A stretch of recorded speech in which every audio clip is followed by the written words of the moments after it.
हाँ तो दोस्तों, जैसे कि हमने पिछले लेक्चर में पढ़ा था कि किस तरीके से हम अपने फॉर्म को, जो ये हमने एक फॉर्म बना रखा था सेंड डाटा करके, ठीक है, इस फॉर्म को किस तरीके से डेटाबेस में हम स्टोर करें, ये हमने पिछले लेक्चर में सुना था, मतलब पढ़ा था। ठीक है, अब इस लेक्चर में हम पढ़ेंगे कि किस तरीके से जो ये हमारा डाटा था। पहले तो मैं अपना जैम सर्वर स्टार्ट कर लेता हूँ। ठीक है, जैम सर्वर स्टार्ट करने ही आता होगा, सी में जाना है आपको, सी ड्राइव में जैम ओपन करना है। ठीक, और ये डबल क्लिक पॉपअप आएगा। अब तो दोनों को ही आपको हमेशा ऑन करना पड़ेगा, जिसमें अपाची और MySQLi। ठीक है, इसके हम एडमिन पैनल पे जाएंगे, एडमिन पे क्लिक करोगे एडमिन पैनल पहुंचेगा ये। ठीक है, यहाँ के एडमिन पैनल। ठीक,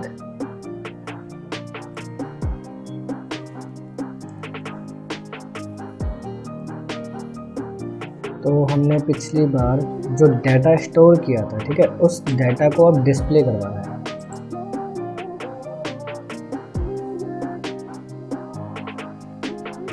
ठीक है, देखो ये माय न्यू वेबसाइट डेटाबेस का नाम था। ठीक है, जिसमें हमारे पास माय न्यू डाटा नाम का एक टेबल था। ठीक है, माय डाटा नाम का एक टेबल था। तो ये हम क्लिक करेंगे इस पर, हमारे पास डाटा शो कर देगा। ठीक है, एक तो देखो यूज़र नेम क्या था, सुपर एडमिन नाम करके था, ईमेल आईडी ये, फ़ोन नंबर ये, ठीक है, और पासवर्ड ये। ठीक, और सेकंड हमारे पास था समथिंग। ठीक है, इस तरीके से हम चाहे तो और भी डाटा फिल करके एक बार देख लेते हैं। ठीक, कैसे डाटा फिल करते हैं, मैंने आपको वैसे पिछले लेक्चर में सिखा दिया था। ठीक, पेस्ट। अब यहाँ पे लिखो आप लोकल हो। ठीक है, तो यहाँ पे आप कुछ भी डालो, मान लो मैं डालता हूँ एडमिन, और यहाँ डालता हूँ admin123@gmail.com। ठीक है, और इस पर मोबाइल नंबर कुछ भी डाल दो, 123 वगैरह। ठीक है, पासवर्ड कुछ भी डाल दो।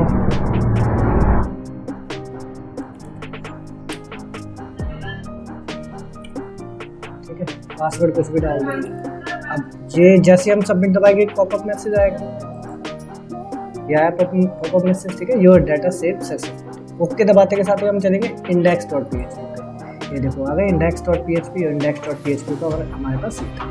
ठीक है, आज हम सीखेंगे जो ये हमने डाटा, अभी एक डाटा मैंने बनाया था। ठीक है, रिफ्रेश मारता है जैसे, जैसे रिफ्रेश मारा देखा एक नया डाटा आ गया हमारे पास। अब इस ऑल डाटा को हमें एक पेज पे दिखाना है, जैसे ये पेज पे दिख रहा है आपको। ठीक है, ऐसे ही एक पेज पे डिस्प्ले करना है, ताकि बार बार ये डाटाबेस ना खोलना पड़े, क्योंकि कौन बार बार GoDaddy पे जाकर के अपने डाटाबेस को चेक करेगा। ठीक है, तो देखते हैं हम ये सब चीज़ें किस तरीके से करते हैं। तो हम एक इसके लिए नया पेज बनाएंगे, नया पेज Ctrl+N, और इसमें एक display.php नाम का फाइल बना देते हैं। ठीक है, display.php। ठीक है, चेक कर लेना फाइल सेव कहाँ हो रही है, माय न्यू वेबसाइट पे ही सेव हो रही है। ठीक है, एंटर। ये हमारे पास फाइल सेव हो गई। ठीक, यहाँ पे हमें एक टेबल चाहिए, टेबल के जरिए हम क्या करेंगे, इस पूरे डाटा को फैच करेंगे। और इस पूरे डाटा के अंदर हमारे पास क्या क्या है, एक तो यूज़र नेम है, ईमेल है, और फ़ोन नंबर और पास। ठीक है, पास तो देखो कभी कोई फैच करता नहीं है, बट पास नहीं हाइड हो जाएगा, ये ऑटो जनरेट पासवर्ड होता है एक तरीके से। ठीक है, तो ये हम बाद में सीखेंगे, पहले आप इसको नॉर्मली सीख लो। तो इन चारों चीज़ों को हम फैच करेंगे। ठीक है, जितना भी डाटा हमारे पास यूज़र से मिलता है, उन सभी डाटा को फैच कैसे करते हैं वो सीखते हैं। ठीक है, तो एक टेबल में फैच करेंगे, तो उसके लिए हमें एक टेबल चाहिए होगी। तो टेबल के लिए हम देखो क्या करेंगे, बूटस्ट्रैप का यूज़ करेंगे, बूटस्ट्रैप लाइब्रेरी का। हालांकि यहाँ पे आप HTML टैग लगा सकते हो। ठीक है, HTML लिख करके, बट नहीं, हम बूटस्ट्रैप का यूज़ करेंगे। ठीक है, तो यहाँ चलते हैं बूटस्ट्रैप में, बूटस्ट्रैप टेबल लिखा पड़ा है। ठीक है, क्लिक एंड रिमेंबर, आप क्लिक करना बूटस्ट्रैप 4 या बूटस्ट्रैप 3, W3 स्कूल पे ही, और किसी लिंक पे क्लिक मत करना। ठीक है, मैं 4 पे कर रहा हूँ, 4 लेटेस्ट है इसलिए। ठीक, अब यहाँ पे बहुत सारी टेबल्स हैं, जैसे कि देखो आप स्क्रीन पे देख रहे हो, कोई भी टेबल सिलेक्ट कर लो जो आपको सूटेबल लगती है। ठीक है,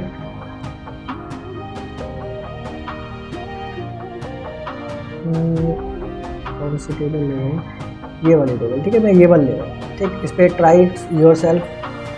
ठीक है, यहाँ पे जैसे ट्राई करोगे वैसे हमारे पास देखो ये कोड आ जाएगा सारा। यहाँ से आप इसे इस तरीके से भी कर सकते हो और इस तरीके से भी, ठीक है, जस्ट टाइम देख सकते हो। रिस्पॉन्सिव टेबल है, ठीक है। इसको आप पूरे को कंट्रोल ए करके कॉपी, कंट्रोल सी कॉपी, ठीक है। अब पूरे को यहाँ पे क्या करोगे पेस्ट, ठीक है। अब इसे आप जब ओपन करोगे, ठीक है, अब इसका कोई काम नहीं है, डिलीट मार दो, ठीक है।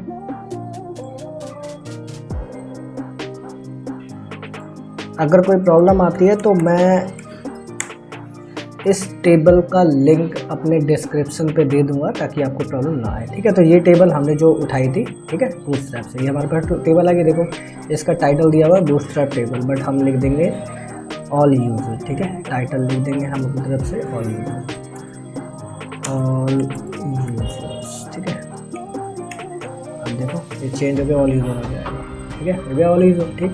अब ये सब एडिटेबल करना है हमें, ठीक है। मैं चाहता हूँ कि ये बिल्कुल बीच में आ जाए, सेंटर में आ जाए, ठीक है। तो कैसे करेंगे देखो, पहले तो हम इसको डिलीट मारते हैं, पूरे को डिलीट, ठीक है। और इसकी जगह पे मैं लिखता हूँ ऑल यूज़र डाटा, ठीक है, ऑल यूज़र डाटा, ठीक है। अब इसको मैं चाहता हूँ सेंटर पे आ जाता हूँ, स्टाइल टैग लगाना है, ठीक है ना। स्टाइल में टेक्स्ट अलाइन सेंटर, ठीक है। कंट्रोल एस से सेव दबाया, ठीक है, देखो ऑटोमेटिकली सेंटर पे आ जाएगा, ठीक है। ये होता है बूटस्ट्रैप का फ़ायदा। बूटस्ट्रैप लाइब्रेरी का सबसे बड़ा प्रॉफिट यही होता है कि ज़्यादा आपको कोड एडिट नहीं करना होता, ठीक है। तो अब मुझे चाहिए कि भाई ये जो डाटा है ना, इसको डिलीट करके मुझे अपना डाटा चाहिए, अपना पर्सनल डाटा जो मेरा यहाँ पे रखा पड़ा है, जिसको मैं कभी भी देख सकूँ अपनी वेबसाइट को ओपन करके, एक एडमिन पैनल बना करके जो भी यूज़र का डाटा होता है उसको मैं देख सकूँ, ठीक है। ये सारा डाटा, ठीक। तो देखो कैसे करते हैं, यहाँ पे देखो फर्स्ट नेम, लास्ट नेम और ईमेल, ये बिल्कुल कॉलम वाइज लिखा हुआ है, मतलब इस तरीके से जा रहा है, ठीक है। लेकिन आप देखोगे कि इन्हीं चीज़ों को यहाँ पर वो इस तरीके से जा रहा है, देखो नेम, लास्ट नेम, ईमेल, ठीक है। हालांकि ये कॉलम वाइज है और ये रो की तरह जा रहा है, ठीक है। समझ में आ रहा होगा फंडा क्या है। तो ये तो हमें चाहिए ही चाहिए तीनों चीज़ें, ठीक है। इनकी जगह आप क्या लिख दो, इसकी जगह लिख दो यूज़र नेम, ठीक है। और यूज़र नेम के बाद क्या था हमारे पास, user name, email, phone number और पास, ठीक है ना। यूज़र नेम, ईमेल और फ़ोन नंबर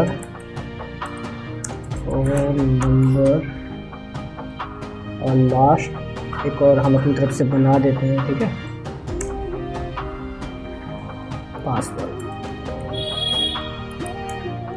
ठीक है। वैसे पासवर्ड लेते नहीं है कभी भी, और पासवर्ड ऑटो जनरेट होता है, वो मैंने बस सिखाने के लिए आपको दिया, ठीक है। कभी आप सोच रहे हो कि कोई यूज़र पासवर्ड अपनी वेबसाइट पे, किसी की वेबसाइट पे डालता है तो उसका पासवर्ड जिसकी वेबसाइट है वहाँ पे लीक हो जाता है, तो ऐसा कुछ नहीं है, ठीक है। उसका पासवर्ड ऑटोमेटिकली एक कुछ अजीब से नंबरों में आ जाता है, ठीक है। तो ऐसा कुछ है नहीं, आप ऐसा मत सोचो। बट कुछ फेक वेबसाइट होती है जहाँ पे ऐसा पॉसिबल हो भी सकता है, तो कर देते हैं ऐसा, ठीक है। तो ठीक है, ये हमने 4 टेबल बनाया, सॉरी 4 कॉलम बना दिए हमने, ठीक है। अब इसमें मेरे को एक चाहिए होगी, ठीक है। तो मैं इसको क्या करता हूँ, कॉपी और इसको मारता हूँ पेस्ट यहाँ पे, ठीक। अब ये वाली तो मुझे चाहिए नहीं भाई, ये दोनों तो किसी काम की नहीं है, तो इसको मारो आप डिलीट, ठीक है। इसको कंट्रोल सेव दबाया मैंने, तो आप देखोगे 4 आ गए, ठीक है। अब यहाँ पे मुझे अपना डाटा चाहिए, जितना भी डाटा है सारा डाटा चाहिए, तो उसको हम कैसे टच करेंगे। याद रखो, देखो ये पूरी टेबल है TR नाम की, ठीक है ना। इस टेबल के अंदर हमें चारों डाटा चाहिए अपने, यूज़र नेम, ईमेल, पासवर्ड, ठीक है, फ़ोन नंबर, पासवर्ड जो भी है। तो इसी के जस्ट ऊपर हम अपना PHP का कोड लिखना स्टार्ट करेंगे, ठीक है। तो ये दबाया मैंने PHP, ठीक है। और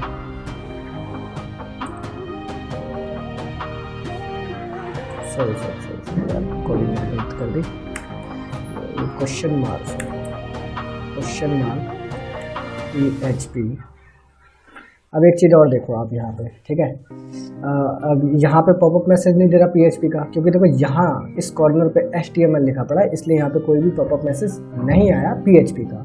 तो इसको क्या करो आप PHP कर दो, ठीक है। PHP कर दिया, ठीक है। अब देखो पॉपअप मैसेज आ जाएगा, अब देखो ये ब्लू हो गया, भाई वो बोल रहा है गलत कोडिंग है, ठीक है। गलत कोडिंग क्यों बोल रहा है? क्योंकि हमने PHP स्टार्ट तो कर दिया बट एंड नहीं करा, तो इसको आप एंड करोगे, ठीक है, ठीक है। सब कुछ ओके हो गया। अब इसके बीच में आप कोडिंग लिखो। सबसे पहला काम, ये जो हमारे पास पेज था connection.php, इसको लिखना बहुत ज़रूरी है, तो इसको हम इंक्लूड करेंगे, इंक्लूड, ठीक है, connection.php, ठीक है। कुछ और नाम मत लिख देना, जो नाम है उसका जनरली वही लिखना, ओके। तो इसके बाद की जो कोडिंग है, $Q is equal to double quote, ठीक है, इसमें लिखना सिलेक्ट, कैपिटल में लिखना, ठीक है, सिलेक्ट स्टार फ्रॉम। अभी डाटा को सिलेक्ट कहाँ से करेगा, ठीक है, तो सिलेक्ट देखो ये यहाँ से करेगा। आपने जब सेल डाटा नाम की ये डाटाबेस बनाया था, ठीक है, तो एक टेबल का नाम था, तो यहाँ पे यही टेबल का लिखना और कुछ नहीं है, इसी को कॉपी करना और उसको यहाँ पे पेस्ट। और अगर आपको सपोज यहाँ पे टेबल मान लो भूल जाते हो यहाँ से टेबल लेना, तो एक टेबल आप यहाँ से ले सकते हो। सीधा आप अपने डाटाबेस में जाना, ठीक है, ये रहा हमारे पास डाटाबेस, तो देखो ये रहा टेबल का नेम, तो यहाँ से आप टेबल का नेम कॉपी और यहाँ पे आप पेस्ट कर सकते हो, ठीक है, यहाँ पे ये पेस्ट, ये भी कर सकते हो, ठीक है। और इसे क्लोज करना मत भूलिए, ठीक है। फिर एक क्वेरी लिखेंगे हम, $query is equal to MySQLi query, ठीक है। इसमें वही सेम जैसे पहले करा था हमने, $कनेक्शन, ये वाला जो कनेक्शन है ना, ये इससे मैच मत कर देना, ये मैच किससे करना है आपको, इससे करना है, ठीक है। ये वाला कनेक्शन चाहिए हमें, तो यहाँ पे लिख देंगे कोमा, फिर $query, ठीक है। ये $query हमारे पास यहाँ आ जाएगी, ठीक है। फिर से इसको आप क्लोज करोगे। इसके बाद हम एक लेंगे वाइल लूप, सॉरी, इसको आप पॉपअप पे वो मत करना, ठीक है ना, क्लिक मत कर देना। वाइल लूप स्मॉल ब्रैकेट, इसके अंदर हम एक लेंगे $result, डाटा को फैच करने के लिए, ठीक है, डाटा को हम फैच करने जाते हैं। $result इज इक्वल टू, ठीक है, MySQLi fetch data fetch array, ठीक है, फैच अरे। और इसके अंदर आप ये लिख देना $query, जो ये क्वेरी आपने बनाई थी ना अभी, यही, इसको आप कॉपी पेस्ट भी कर सकते हो, ऐसे लिख सकते हो। अब यहाँ पे एक आएगी मेरे पास कर्ली ब्रैकेट, ये open tag and closing tag, इस क्लोजिंग टैग को आप अभी डिलीट मार दो, ठीक है, डिलीट मार दो, ठीक। अब इसके बाद इसको अभी लिखना है, ठीक है, ये मत सोचना लिखना नहीं है। यहाँ पे जहाँ पे टेबल ख़त्म होती है, यहाँ पे एक PHP टैग नाम का PHP, ठीक है, PHP का एक टैग बनाओ, ठीक, और यहाँ पे इसके बीच में आप उसको कर्ली ब्रैकेट को रख दो, ठीक। अब हमारे पास डाटा जो है फैच हो चुका है, मतलब जो डाटा को फैच करना है ना, उसकी कोडिंग कंप्लीट हो चुकी है। अब बस क्या रह गया, इन चारों की जगह पर हमें जो जो चाहिए उस हिसाब से उसको लिखना पड़ेगा, ठीक है।